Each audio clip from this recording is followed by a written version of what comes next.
Hey there, art fans. Got something a little different for you today. I decided to, since a few of the people asked for me for it when I mentioned it on my weekly haul, I decided to do a little tour of the various things that are on my drawing table. I got a lot of stuff on my drawing table, so here you go. Hope you enjoy it. Let's start out this drawing table tour with an overview of it. There's the table right there, the top of it. We go down. There's everything underneath the table too. You can see I've got it jacked up. It's on this platform of 2x4s with weights that I haven't moved in a lot of years. I used to use those weights a lot in the 90s. Now I don't use heavy weights.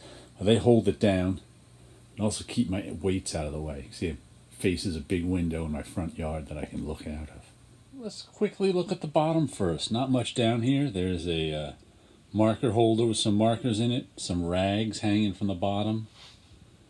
And over here we've got glue and medium inside a slinky. And over there is our little brush and pan for cleaning up erasers, and those are gouache sets. Really not much down there. Oh, except that's where I keep my ink down there. So that's kind of everything that's underneath. Oh, except for, let's show you these two drawers. There's the top. I put these two drawers under here. And this one has got a whole bunch of drawings in progress in it. And this one has a whole bunch of drawings that are finished. And it's just about filled up there. So I'm going to have to take, you see there's the, just this week I made a big ink drawing of this and showed it to you in my weekly haul. But this eventually, once it gets too filled up, I file those away somewhere. I forgot hanging on the side here is my art go bag. That should get its own tour. This is, I made this up pre-COVID. Haven't got to use it much during COVID, but it's when I commute into the city, I have it filled with art supplies, so during commuting time I can make things. Let's show you the structure of this thing. First off, I got this drawing table December 9, 1993. So another 2 Decembers and it'll be its 30th birthday. As you can see here, this right here is a standard side tray that you can get when you buy the drawing table. But then I have things attached to the side tray. And I also had to build my own structure here for this side tray, because otherwise these flimsy little connectors will break off on me. So I had to build my own stuff that can hold it, and I had to build this part of the side tray. This little I built and attached just so I can put these brush holders on. And then back here I just wired these sort of random marker holders onto the side tray too, so I could put even more things in it. This is what I built onto the left hand side of it. This is really solid here because a piece of paneling expands all the way underneath. So needed a place for my water. I built this in, and then I got these markers, so I built even another spot, and there's another 4 or 5 inches there that it holds my markers in. So I built my own side trays here for the left hand side. There's actually 2 parts of it. There's this part right here and then this part right here, which is a little narrower. Here's a bunch of postcards I've got in here. My mother sends out postcards. Oh, and then there's also a back tray. I built this little platform on back here that will hold the speakers for my old iPad. And I built a platform on over there that holds that bowl there, which now has soap in it for some reason.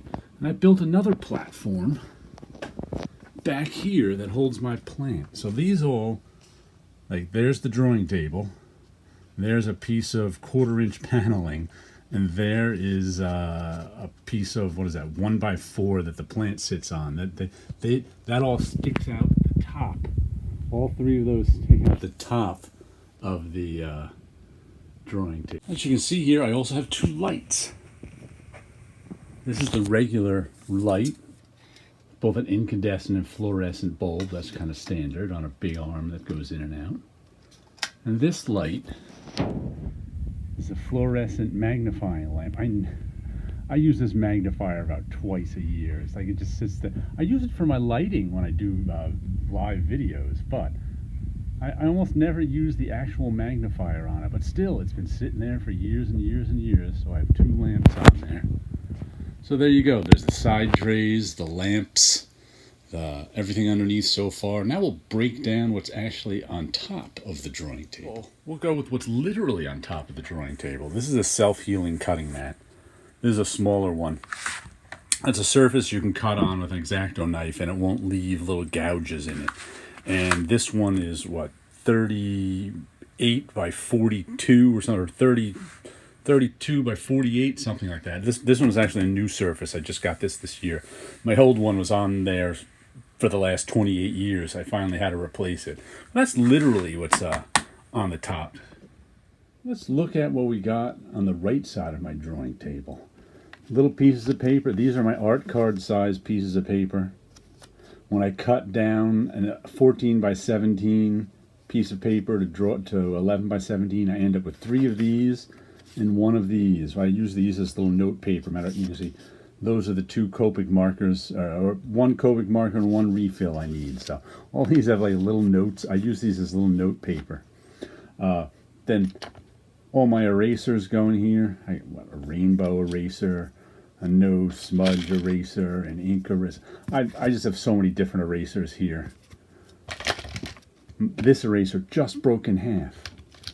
What do we got down here? There's a kneaded eraser. I don't usually keep it in this case. I was just playing with it when I was on video talking. Chapstick, which I put on before my bike rides. That's the only reason. This is my bike ride chapstick. Then in here, random little containers, nothing in it. Rubber cement erasers. Little bits of soap. I keep this around just to have little bits of soap so I can smell and not my sense of smell not be bored. Art gum eraser. Random push pin. So this section, oh, look, I forgot I got this one. A black eraser, a foam eraser. I'm going to put that one in here so I can use it. Let's put those over there. Then up behind them, well, first of all, let's go this way. These are these I have clipped on to the front. And these are the 4 pins I use the most over here. That's why they're right on the front. I can just pull them down like that, clip them back on that way. Those are the 4 I use the most, so they're there. And then these are well, this is the brush I use the most, but these are all the brushes I use the most. So they're right handy here. Here are all the mechanical pencils I use the most, and the regular pen. So everything in this section right here gets used often. Stuff down here.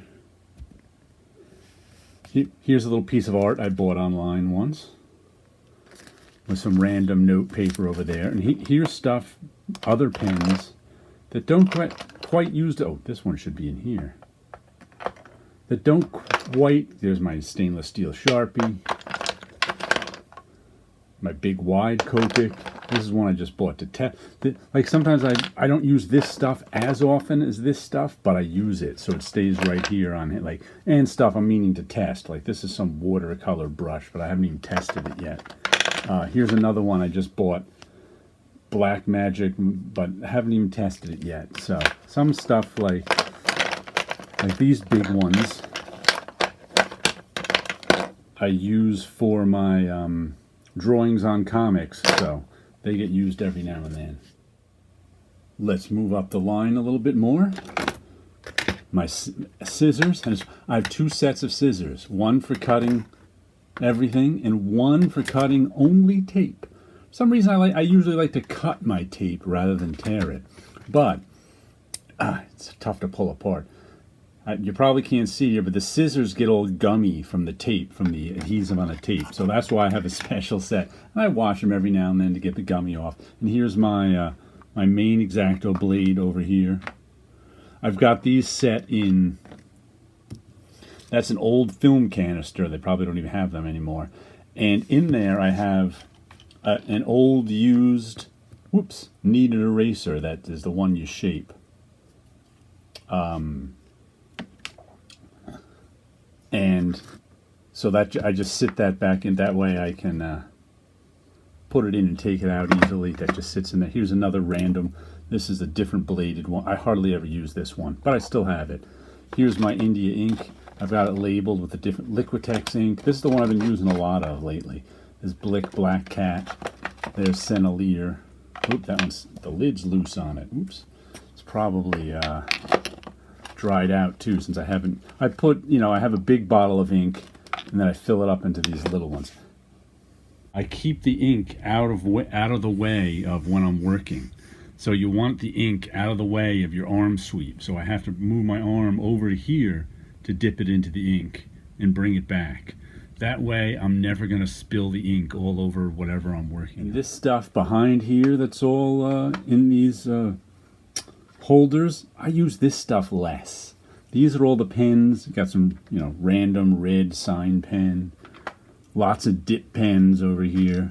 I don't use this stuff so much. That's why it's a little harder to get to, but got to keep it somewhere because I use it once in a while. But stuff over here, used all the time. Stuff over there, not so much. Oh, and here's some notebooks I use. Like this one. This one's actually filled up, but has a lot of my marker recipes in it. Where are they? There we go.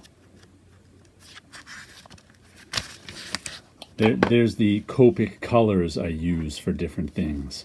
So, you know, I write this stuff down so that I don't have to figure it out every time. And then we got one, let's see, what's this? Message T. This is the one I write my Message T strips in. So I think this one's full up because I got a new one. There's a random holder of watercolor. Here's another little notebook. This was my bullet point notebook. And writing some Message T's in it, I see there. This one's the one that's currently going, I think. Then we got, let's see, there's my bone folder. Q-tips for cleaning stuff.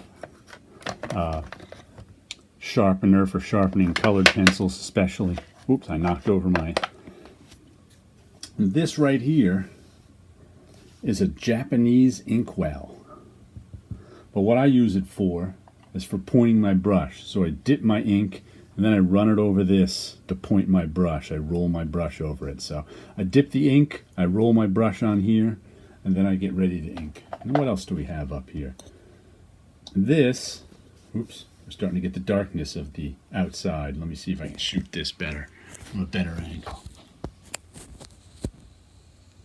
Barely see this photo, but that's a photo. One of my street photos I keep up on my desk. 2 bars of Dove soap behind it in a bowl. That just turned into a soap bowl. And down here, these are random little... Well, first of all, this thing that goes all the way across is a parallel rule. It's sort of like a T-square, except it moves up and down and can never be off kilter, off parallel. But I haven't really used that in a long time. It's like I kind of stopped using it. I have other ways of doing the same thing, but this is like knick-knack. This is I found this at the grocery store. I don't know what the character is, but it's been sitting there ever since. This is the butt heads of the bullpen. Rick Parker made this, the cartoonist of letterer at Marvel Comics and cartoonist of Beavis and Butthead.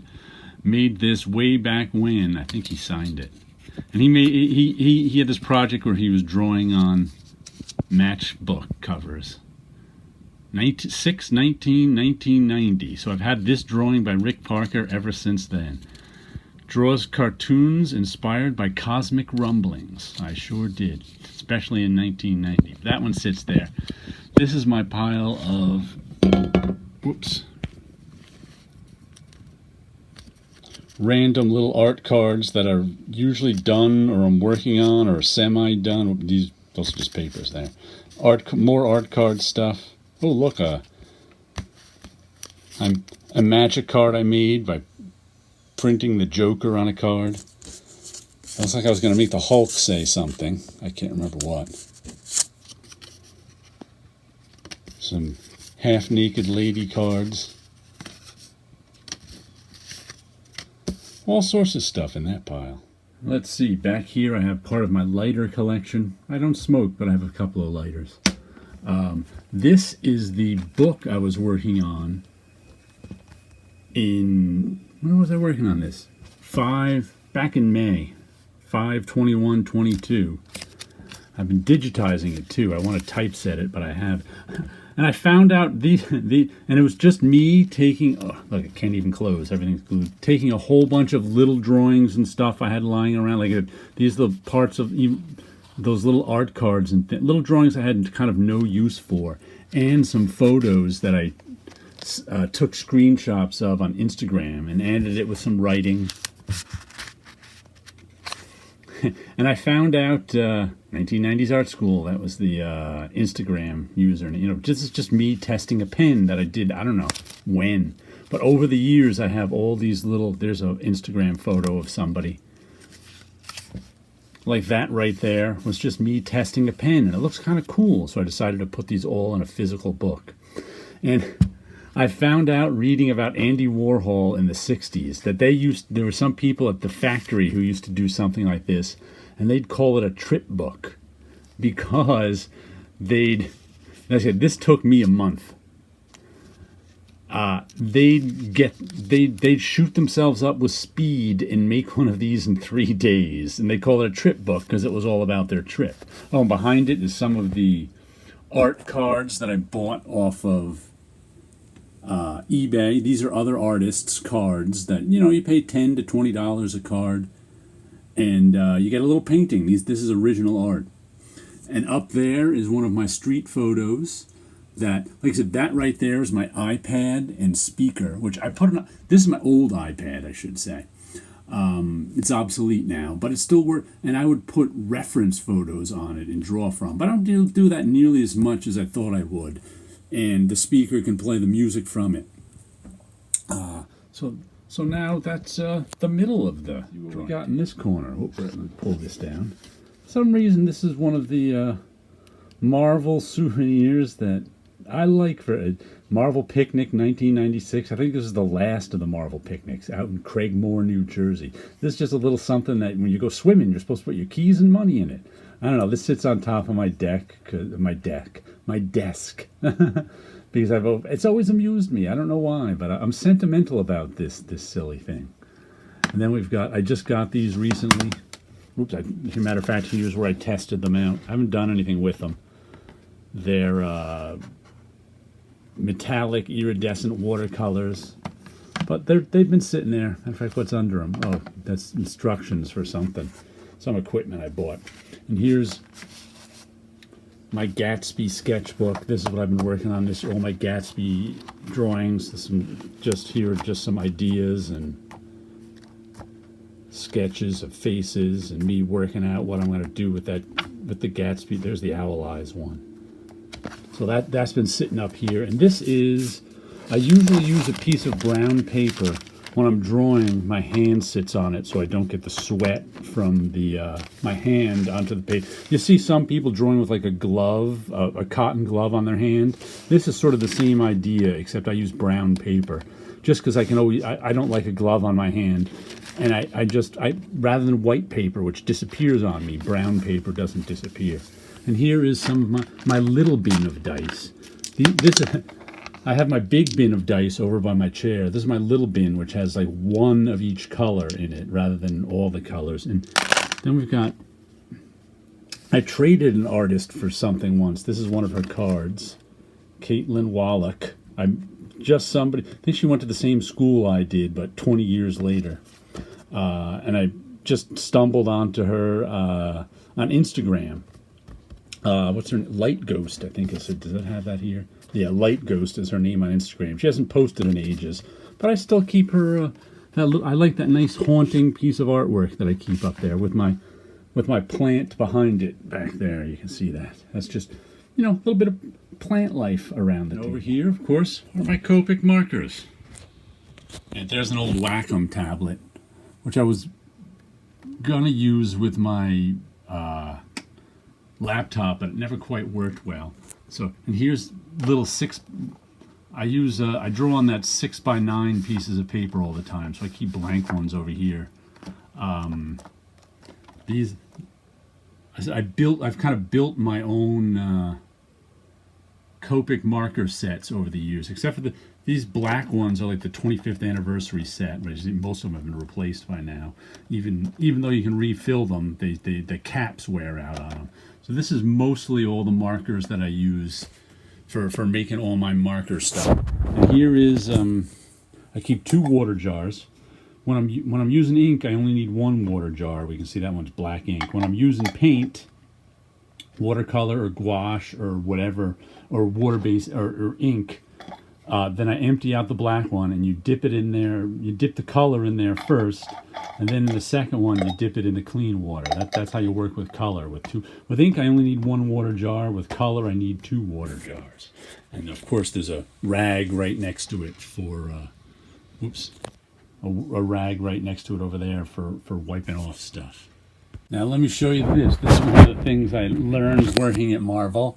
Is you bend paper clips and hang your templates from your lamp. That's what everyone did in the bullpen at Marvel. Here's all my French curves. So they're handy. They're hanging right from your lamp. It's just a bent paper clip, keeping them all over. There's a little Oreo. You also stick other things up on your lamp. There's an Oreo guy on that lamp. And over on this lamp, it's really tough to see with this backlighting now. These are all Green Lantern rings. There we go. I got my hand in there, blacking some of the backlighting. I should close that blind. But then we won't get all the good sunlight. These are when they had the promotion years ago, they'd give the different Green Lantern colored rings to the comic shop to give out to Green Lantern fans, and I got them just for the heck of it. Now, I wasn't even buying Green Lantern, but who doesn't want a bunch of multicolored Green Lantern rings? There you go. That's about everything. We'll give you one final walkthrough of everything on top. There's the 4 pens I use the most. All the other pens I use the most. The pens I use sometimes. My inks, my scissors, my tape, my Exacto. The pens I don't use that much. Notebooks and such. My Inkwell that I use, my Japanese Inkwell that I use. Some decorations and photos and knickknacks. The trip book I made. iPad behind it that doesn't get used much. A little bit of Marvel picnic stuff. Some paint to try. Some dice sitting up there. Black paper, notebook, Copic markers. All the way down to the ink. So there you go. There's a tour of my drawing table. My, 28-year-old drawing table. Jacked up so I can stand on it. Stand at it, not on it.